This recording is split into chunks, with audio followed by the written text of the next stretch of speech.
কম খরচে এইভাবে একবার বাড়িতে কাসুন তৈরি করে খেয়ে দেখুন, দোকানের তুলনায় কিন্তু অনেকটাই ভালো হবে। এবার আমি কাসুনটা একটা বয়ামে ভরে নেব। কাসুন খেতে কে না ভালোবাসে, সবাই খুব পছন্দ করে। আর খুব কম খরচে যদি আমরা এইভাবে বাড়িতে কাসুন্দি তৈরি করে নিতে পারি তাহলে কিন্তু খুবই ভালো হয়, আর সারা বছর কিন্তু ঘরে রেখে আমরা খেতে পারবো। যেমন হবে দেখতে সুন্দর তেমন কিন্তু ঝাঁঝালো হবে। তাই আমার অনুরোধ রইলো এইভাবে একবার কাসুন তৈরি করে খাওয়ার। নমস্কার বন্ধুরা, আপনাদের সবাইকে অনেক অনেক স্বাগত জানিয়ে আজকে আবারও অন্যদিনের মতো চলে এসেছি নতুন একটা রেসিপি নিয়ে। আজকে আমি খুব সহজভাবে গ্রাম্য পদ্ধতিতে ঘরে থাকা কিছু মশলা দিয়ে আম কাসুন্দি তৈরি করে দেখাবো। আর এই কাসুন্দিটা যেমন হবে ঝাঁঝালো, খেতেও অসাধারণ, দেখতেও কিন্তু অপূর্ব। আর আপনারা এক দেখাতেই তৈরি করে নিতে পারবেন। আর বাজারে কিন্তু এখন প্রচুর কাসুনের দাম। আর আমরা যদি বাড়িতেই খুব কম মশলা দিয়ে বা বাড়িতে তৈরি করে সারা বছরের জন্য স্টোর করে রেখে খেতে পারি, আর যে কোনো ভেজিটেবল বা যে কোনো চপ পকোড়া জাতীয় খাবারে যদি কাসুন হয় তাহলে কিন্তু খেতে বেশ ভালো লাগে। আবার সকাল সন্ধ্যে গরম ভাতেও কিন্তু খেতে খুব ভালো লাগে, একটু শাক ভাতেও খেতে ভালো লাগে। তাই আমার অনুরোধ রইলো ভিডিওটা কোথাও না টেনে শুরু থেকে শেষ পর্যন্ত দেখা। আশা করছি আজকের রেসিপি আপনাদের দেখতে অনেক বেশি ভালো লাগে। কম বেশি আমাদের প্রত্যেকের গাছেই কিন্তু কাঁচা আম রয়েছে এখনো, আর এখনো কিন্তু আম পাকতে শুরু করেনি। আর এই সময় কিন্তু কাসুন্দি করার ঠিক সময়। আর বাজারে কিন্তু প্রচুর পরিমাণে কাঁচা আম পাওয়া যাচ্ছে। তাই আমার অনুরোধ রইলো এভাবে একবার তৈরি করে সারা বছরের জন্য স্টোর করে রাখা। আপনারা আর দেখতে থাকুন আমি কিভাবে আজকে আম কাসুন্দি তৈরি করছি। এখানে নিয়েছি আমি 5টা বড় সাইজের আম। এই আমগুলো কিন্তু আমাদের গাছের কাঁচা আম।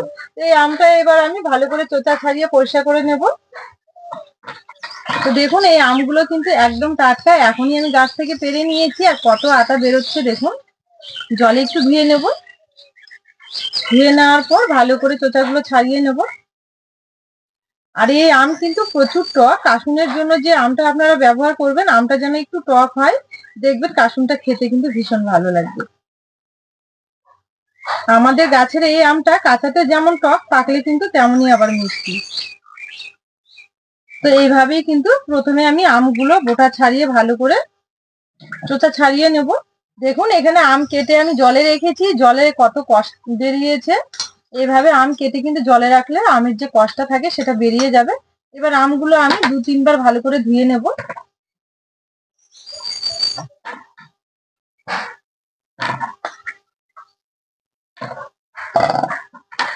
এখানে আম গ্রেট করে নেওয়ার জন্য এই থালাটাও আমি পরিষ্কার করে মুছে নিয়েছি, যেন কোনো রকমের জল না থাকে।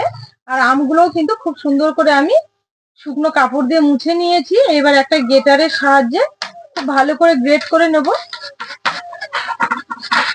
তবে আমি এখানে গ্রেটারে গ্রেট করে নিচ্ছি, আপনারা চাইলে শিলপাটাতেও করে নিতে পারবেন, আবার মিক্সি জারের মধ্যেও কিন্তু করে নিতে পারবেন, সেক্ষেত্রেও খুব ভালো হবে।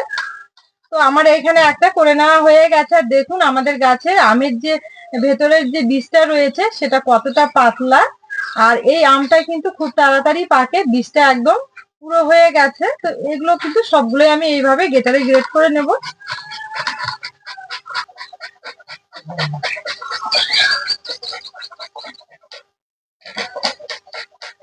দেখুন এখানে কিন্তু আমার 5টা আমি খুব সুন্দরভাবে গ্রেট করে নেওয়া হয়ে গেছে। আর কতটা ঝুরি ঝুরি হয়েছে দেখুন। এবারে এই আমের মধ্যে 1 চামচ লবণ দেবো, ছোট চামচের 1 চামচ লবণ দিয়ে এইভাবে মেখে থালাতে ঢেকে আমি কিছুক্ষণের জন্য রেস্টে রেখে দেবো। কাসুন্দির মধ্যে যে মশলাগুলো দেবো সেগুলো ভেজে নেওয়ার জন্য উনুন জেলে কড়াই বসিয়ে দিয়েছি। কড়াই একটু গরম হয়ে গেছে। এবার এখানে আমি কিছু গোটা মশলা নিয়েছি, এবার এগুলো শুকনো খোলায় হালকা করে ভেজে। কি মশলা নিয়েছি আমি আপনাদের বলে দেব। এখানে নিয়েছি গোটা মৌরি, গোটা জিরে, আর গোটা ধনে, আর নিয়েছি মেথি অল্প। মেথিটা কিন্তু খুব অল্প পরিমাণে নিতে হবে। আর এখানে নিয়েছি 4টে শুকনো লঙ্কা, একটা তেজপাতা, আর নিয়েছি কয়েকটা গোলমরিচ। এবার এগুলো একটু শুকনো খোলায় হালকা ভেজে নেব।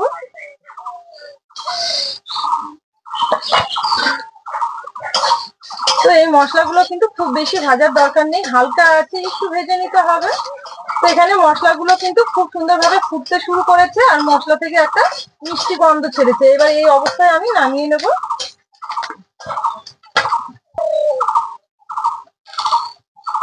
এখানে এবার এই মশলাগুলো একটু ঠান্ডা হতে থাক, এবার আমি সর্ষেগুলো বেটে নেব। কাসুন তৈরির জন্য আমাদের জমির ক্ষেতের সর্ষে নিয়েছি, এখানে নিয়েছি আমি কালো সর্ষেটা একটু বেশি করে নিয়েছি, আর নিয়েছি হলুদ সর্ষে।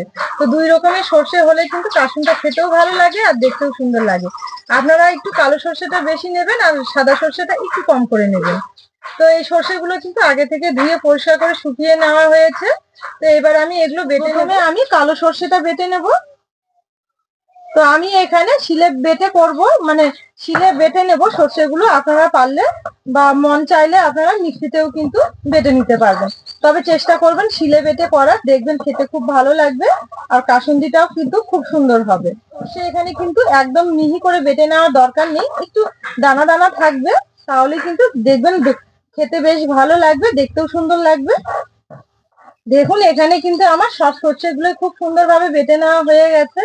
আর একদম কিন্তু প্লেন করে বেটে নেইনি, মানে মিহি করে এভাবে একটু বেটে নিতে হবে হালকা, মানে সম্পূর্ণ সর্ষেগুলোই কিন্তু ভেঙে যাবে, কিন্তু এইভাবে একটু থাকবে, একটু দানা দানা হালকা চোচাগুলো মানে খোসাগুলো থাকবে।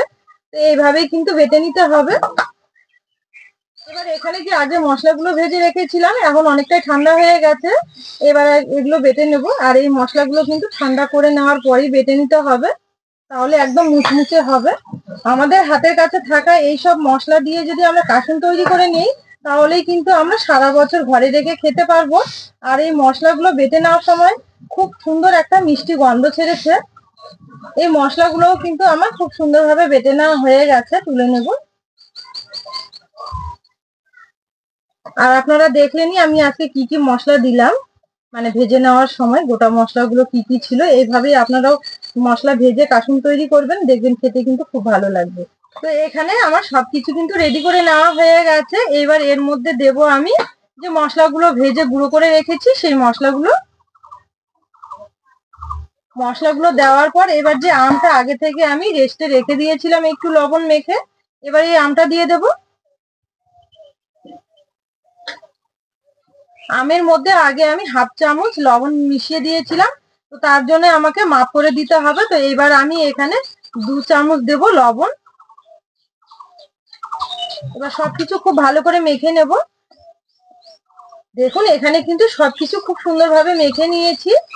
তো এইভাবে একটু সময় নিয়ে ভালো করে মেখে নিতে হবে। সবকিছু মেখে নেওয়ার পর আবারও আমি উনুনে কড়াই বসিয়ে দিয়েছি। কড়াই দেবো এই বাটি মেপে 2 বাটি জল।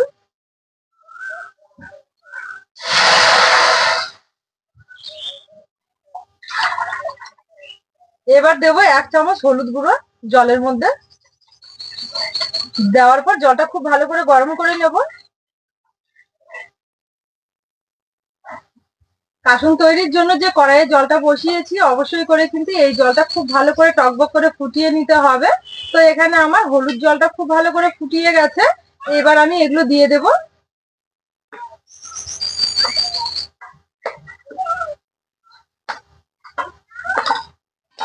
খুন্তি দিয়ে ভালো করে নেড়ে দেব।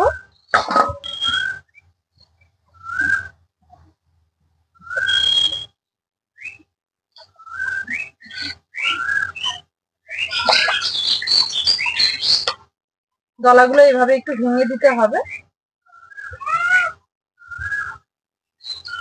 দেখুন কাসুনটা কতটা সুন্দর হয়েছে। তো এইভাবে একটু ফুটিয়ে নেব। এবার এতে দেব আমি একটু চিনি। সারা বছর কাসুন ভালো রাখার জন্য দেব এখানে 2 থেকে 3 চামচ ভিনিগার।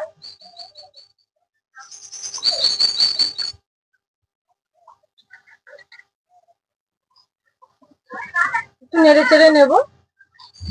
আর দেব এই বাটি মেপে হাফ বাটি সর্ষের তেল। কাসুন তৈরিতে অবশ্যই করে কিন্তু সর্ষের তেল দেবেন, তাহলে দেখবেন কাসুন খেতে খুব ভালো লাগবে আর ঝাঁঝালো হবে।